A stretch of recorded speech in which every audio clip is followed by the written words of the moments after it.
മനുഷ്യൻ്റെ മഹത്തായ കണ്ടുപിടുത്തങ്ങളാണ് തീയും ചക്രവും. പച്ചമാംസം ഭക്ഷിച്ച് രാത്രിയിലെ തണുപ്പിൽ മരവിച്ച് കഴിഞ്ഞിരുന്ന ഗുഹാവാസികളെ തീയുടെ കണ്ടെത്തൽ പരിഷ്കാരികളാക്കി മാറ്റി.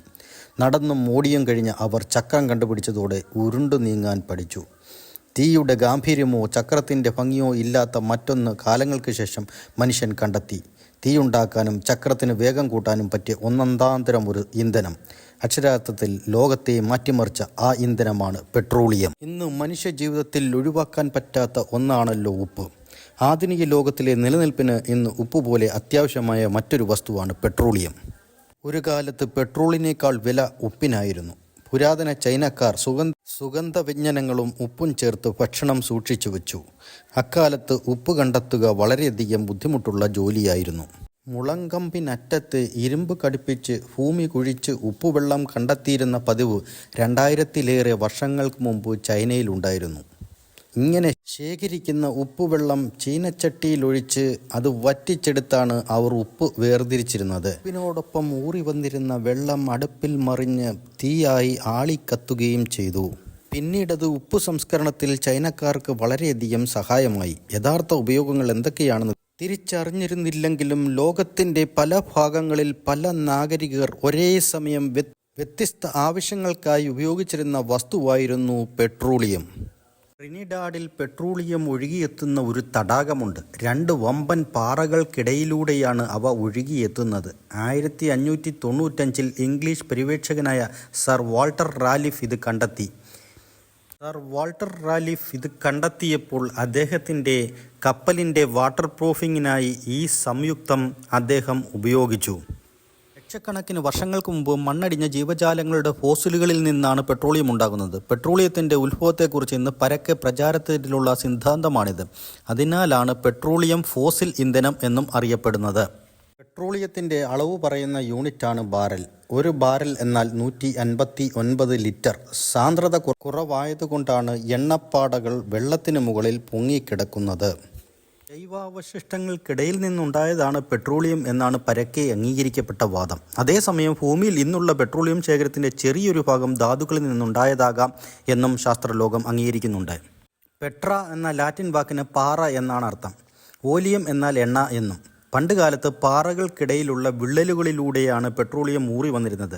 പാറയിൽ നിന്നും കിട്ടുന്ന എണ്ണയായതുകൊണ്ടാണ് പെട്രോളിയം എന്ന വാക്കുണ്ടായത്. ലാറ്റിൻ ഭാഷയിൽ നിന്നാണ് ഇതിൻ്റെ ഉത്ഭവം. പാറയിൽ നിന്ന് വരുന്ന എണ്ണ വിളക്ക് കത്തിക്കാൻ ഉപയോഗിക്കാമെന്ന് കണ്ടെത്തിയതോടെ പെട്രോളിയത്തിന് പ്രാധാന്യമേറി. പെട്രോളിയം ശുദ്ധീകരിച്ച് മണ്ണെണ്ണ ഉണ്ടാക്കാമെന്ന് കാനഡക്കാരനായ ഏബ്രഹാം ഗസ്നർ എന്ന ശാസ്ത്രജ്ഞൻ കണ്ടെത്തി. എണ്ണ കുഴിച്ചെടുത്ത് ഉപയോഗിക്കുന്ന രീതി പ്രചാരത്തിലായത് 19-ാം നൂറ്റാണ്ടിലാണ്. 19-ാം നൂറ്റാണ്ടിൽ എണ്ണക്കിണറുകൾ പ്രചാരത്തിലായതോടെ ഓയിൽ കമ്പനികളും എണ്ണ ശുദ്ധീകരണശാലകളും നിലവിൽ വന്നു. 1879-ൽ എഡിസൺ ഇലക്ട്രിക് ബൾബ് കണ്ടെത്തിയതും 1885-ൽ കാൾ ബെൻസ് ആദ്യത്തെ ഫലപ്രദമായ പെട്രോൾ കാർ എഞ്ചിൻ രൂപപ്പെടുത്തിയതുമെല്ലാം പെട്രോളിയം ചരിത്രത്തിലെ നാഴികക്കല്ലുകളായി. 500 കോടി ബാരൽ എണ്ണ കുഴിച്ചെടുക്കാൻ കഴിവുള്ള വമ്പൻ എണ്ണപ്പാടങ്ങൾ സൂപ്പർ ജയന്റുകൾ എന്നറിയപ്പെടുന്നു. 40ഓളം സൂപ്പർ ജയന്റുകളെ ഇന്ന് ലോകത്തിലുള്ളൂ. ശാസ്ത്രീയമായ രീതികളുടെ അടിസ്ഥാനത്തിലെ എണ്ണക്കിണറുകളുടെ സ്ഥാനം നിർണ്ണയിക്കാനാകൂ. എന്നാൽ ഊഹക്കണക്ക് നോക്കി എണ്ണക്കിണർ കുഴിച്ച സംഭവങ്ങൾ ചരിത്രത്തിൽ ധാരാളമുണ്ട്. സൂചനകൾ മാത്രം നോക്കി നടത്തിയ ഈ എണ്ണ ഖനന പ്രവർത്തനങ്ങൾ വൈൽഡ് ക്യാറ്റ് ഡ്രില്ലിംഗ് എന്നാണ് അറിയപ്പെടുന്നത്.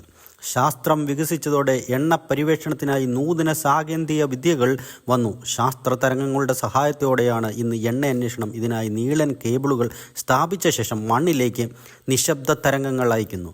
മണ്ണിൽ വൻ പൊട്ടിത്തെറികൾ എക്സ്പ്ലോഷൻസ് നടത്തിയും തരംഗങ്ങൾ സൃഷ്ടിക്കാറുണ്ട്. തരംഗങ്ങൾ സെഡിമെൻ്ററി പാറകളിൽ തട്ടി പ്രതിധ്വനിക്കുന്നത് കമ്പ്യൂട്ടർ സഹായത്തോടെ മാപ്പ് ചെയ്യുന്നു. 2D 3D രീതിയിൽ നിർമ്മിക്കുന്ന ഈ മാപ്പുകളുടെ സഹായത്തോടെ എണ്ണ നിക്ഷേപത്തിന് സാധ്യതയുള്ള സ്ഥലം കണ്ടെത്തി കുഴിക്കാനാകുന്നു. ഹൈഡ്രോഫോൺ, മാഗ്നോമീറ്റർ, ഗ്രാവിറ്റി മീറ്റർ തുടങ്ങിയവ തരംഗങ്ങളുടെ റെക്കോർഡിന് ഉപയോഗിക്കുന്ന ചില പ്രധാന ഉപകരണങ്ങളാണ്. ചില വൻകിട കമ്പനികൾ വിർച്വൽ ഡ്രില്ലിംഗ് എന്ന സാങ്കേതിക വിദ്യ ഉപയോഗിക്കുന്നുണ്ട്. ഇതിലൂടെ എത്രമാത്രം എണ്ണ നിക്ഷേപമുണ്ടെന്ന് എളുപ്പത്തിൽ കണ്ടെത്താം. എണ്ണ നിക്ഷേപത്തിന് ഉള്ള സ്ഥലത്തെ പാറകളുടെ ഘടന വിശദമായി പഠിക്കുന്നതിലൂടെ എണ്ണ നിക്ഷേപം എത്രത്തോളമുണ്ട്, അവ സംസ്കരിച്ചെടുക്കാവുന്ന അവസ്ഥയിലാണോ, മണ്ണിടിച്ചിൽ, ഭൂകമ്പ സാധ്യതകൾ എന്നിവയെക്കുറിച്ചൊക്കെ ഇന്ന് മനസ്സിലാക്കുവാൻ സാധിക്കും. വെർച്വൽ സാങ്കേതിക വിദ്യയോടുകൂടി പുതിയൊരു മാനം നമുക്ക് കൈവരുവാൻ സാധിച്ചു. എണ്ണക്കിണറുകൾ കുഴിക്കാനായി റോട്ടറി റിഗുകൾ ഇപ്പോൾ പ്രചാരത്തിലുണ്ട്. കൂടുതൽ ആഴത്തിലും വേഗത്തിലും കുഴിക്കാൻ കഴിവുള്ള ഇവയ്ക്ക് ഒരു പവർ യൂണിറ്റും ഡെറിക് എന്ന പേരുള്ള വമ്പൻ ടവറുകളും ഉണ്ടാകും. 100 മീറ്റർ വരെ ഉയരമുള്ള ഇത്തരം ടവറുകൾക്കുള്ളിൽ ഭൂമി തുറക്കാനുള്ള പ്രത്യേക ദണ്ടുകളും അതിനോടനുബന്ധിച്ച് തുറക്കൽ കുഴലും ഉണ്ടാകും. ഡെറിക്കിലെ മോട്ടോർ പ്രവർത്തിക്കുമ്പോൾ ഈ കുഴൽ തിരികെയും തുരപ്പൻ ദണ്ട് ഭൂമി കുഴിച്ച് താഴേക്ക് ഇറങ്ങുകയും ചെയ്യും. അതനുസരിച്ച് പൈപ്പുകൾ കൂട്ടിച്ചേർക്കും. ഇതിനിടെ വെള്ളവും രാസവസ്തുക്കളും ചേർത്ത് കുഴമ്പ് പരുവത്തിലാക്കിയ കളിമണ്ണ് തുരപ്പൻ കുഴലിലൂടെ താഴേക്കിറക്കും. ചൂട് പിടിപ്പിച്ചിരിക്കുന്ന തുരപ്പൻ ദണ്ടിനെ തണുപ്പിക്കുന്നത് ഈ ചെളിയാണ്. പാറകൾ തുരന്ന് നിശ്ചയിച്ച ആഴത്തിലെ എണ്ണ നിക്ഷേപം കണ്ടെത്തുന്നവരെ ഈ ഡ്രില്ലിംഗ് തുടരും. കുഴിച്ചെടുത്ത എണ്ണയെ ശുദ്ധീകരിക്കുന്നതിനായി റിഫൈനറികളിലേക്ക് എത്തിക്കണം.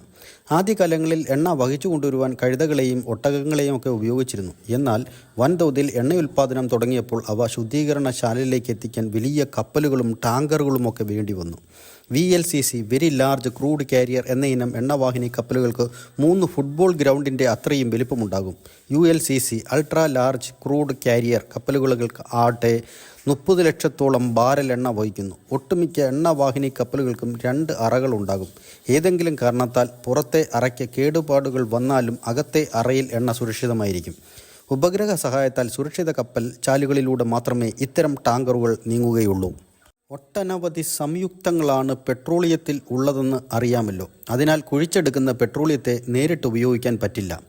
ഇതിനാണ് ശുദ്ധീകരണശാലകൾ അഥവാ റിഫൈനറികൾ ഉള്ളത്.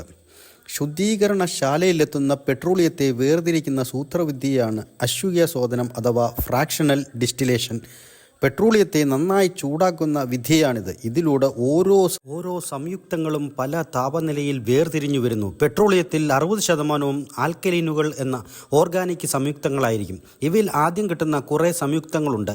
വളരെ എളുപ്പത്തിൽ വാതകാവസ്ഥയിലേക്ക് മാറുന്ന ഇവയെ ഗ്യാസോലിനുകൾ എന്നാണ് വിളിക്കുക. ഗ്യാസോലിനുകൾക്ക് ശേഷം ഡീസൽ, മണ്ണെണ്ണ, ജെറ്റ് ഫ്യൂവൽ എന്നിവ കിട്ടും. അതിനുശേഷം നാഫ്ത, മെഴുക്, ടാർ, പ്ലാസ്റ്റിക് തുടങ്ങിയവയും ലഭിക്കുന്നു. ഇന്ത്യയിൽ എണ്ണ നിക്ഷേപം കണ്ടെത്താൻ വഴികാട്ടിയത് ആനകളായിരുന്നു. വിശ്വസിച്ചില്ലെങ്കിലും സംഗതി സത്യമാണ്. ബ്രിട്ടീഷുകാർ ഇന്ത്യ ഭരിച്ചിരുന്ന കാലം ആസാമിലെ ടിനിഷ്ടിയ ജില്ലയിൽപ്പെടുന്ന ദിഗ്ബോയി എന്ന സ്ഥലത്ത് ഇടയ്ക്കിടെ കാട്ടാന ശല്യമുണ്ടായിരുന്നു. നാട്ടിലിറങ്ങുന്ന ആനകളുടെ കാൽപ്പാടിൽ എണ്ണയുടെ അംശം കണ്ട ബ്രിട്ടീഷുകാർക്ക് കാട്ടിലെ ചതുപ്പുകളിൽ എണ്ണ നിക്ഷേപമുണ്ടെന്ന് മനസ്സിലായി. 1867 ഏഷ്യയിലെ തന്നെ ആദ്യത്തെ എണ്ണ ഖനനം ദിഗ്ബോയിൽ നടന്നു. ഇന്ത്യയിലെ ഓയിൽ സിറ്റി എന്നാണ് ദിഗ്ബോയ് അറിയപ്പെട്ടത്. 1901 ആയപ്പോഴേക്കും ഇവിടം ഖനന മേഖലയായി മാറി. 2ാം ലോക മഹായുദ്ധകാലത്ത് 7000 ബാരൽ എണ്ണ ദിനംപ്രതി കുഴിച്ചെടുത്തിരുന്ന ഇവിടെ ഇപ്പോൾ ദിവസം 240 ബാരൽ മാത്രമാണ് ഉൽപ്പാദിപ്പിക്കുന്നത്. 1954 ഇന്ത്യ ഗവൺമെൻറ്റിൻ്റെ നിയന്ത്രണത്തിൽ എണ്ണ കമ്പനികൾ സ്ഥാപിച്ചു. 20 വർഷത്തിന് ശേഷമാണ് അറബിക്കടലിൽ മുംബൈക്ക് 160 കിലോമീറ്റർ പടിഞ്ഞാറുള്ള മുംബൈ ഹൈഹീലിൽ എണ്ണ നിക്ഷേപം കണ്ടെത്തുന്നത്. റഷ്യയുടെ സഹായത്തോടെ അക്കാദമിക് അർഹാൻ ഗ്ലൈസ്കി എന്ന പര്യവേക്ഷണ കപ്പലുകൾ ഉപയോഗിച്ചായിരുന്നു ഈ കണ്ടെത്തലുകൾ നടത്തിയത്. 1976 ബോംബെ ഹൈയിൽ വൻതോതിൽ ഖനനം ആരംഭിച്ചു. ഓയിൽ ആൻഡ് നാച്ചുറൽ ഗ്യാസ് കോർപ്പറേഷനാണ് ഇവിടെ എണ്ണ ഖനനം നടത്തുന്നത്.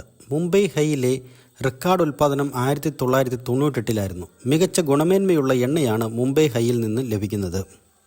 ദിവസവും 6,68,000 ബാരൽ എണ്ണ ശുദ്ധീകരിക്കുന്ന ഒരു വമ്പൻ എണ്ണ ശുദ്ധീകരണശാലയുണ്ട് ഇന്ത്യയിൽ. ഗുജറാത്തിലെ ജാംനഗർ റിഫൈനറി ലോകത്തിലെ തന്നെ ഏറ്റവും വലിയ ഈ എണ്ണ ശുദ്ധീകരണശാലയുടെ ഉടമസ്ഥർ റിലയൻസ് ഗ്രൂപ്പാണ്. പെട്രോളിയം ഇല്ലാതെ നമുക്ക് ജീവിക്കാൻ പറ്റുമോ? പറ്റില്ല. കാരണം നമ്മുടെ ചുറ്റും കാണുന്ന മിക്കവാറും വസ്തുക്കൾക്കും പെട്രോളിയവുമായി ബന്ധമുണ്ട്. ഏകദേശം 5 ലക്ഷത്തോളം രാസവസ്തുക്കളും 7000-ലധികം നിത്യോപയോഗ സാധനങ്ങളും പെട്രോളിയത്തിൽ നിന്നുണ്ടാക്കാം. നേരിട്ട് ഉപയോഗിക്കുന്ന പെട്രോളും ഡീസലും മണ്ണെണ്ണയും ടാറുമൊക്കെ കൂടാതെ പോളിസ്റ്റർ തുണികൾ, സോപ്പ്, ചീപ്പ്, കളിപ്പാട്ടം, പൈപ്പുകൾ, കമ്പ്യൂട്ടർ, പ്ലാസ്റ്റിക്, സിമൻറ്റ്, പെയിൻറ്റ്, പെർഫ്യൂമുകൾ, മെഴുകുതിരി, വാഹനങ്ങൾ, ടയർ, ചെരുപ്പ്, കുട, ഫ്രിഡ്ജ്, TV, ക്യാമറ, ഗ്ലിസറിൻ, രാസവളം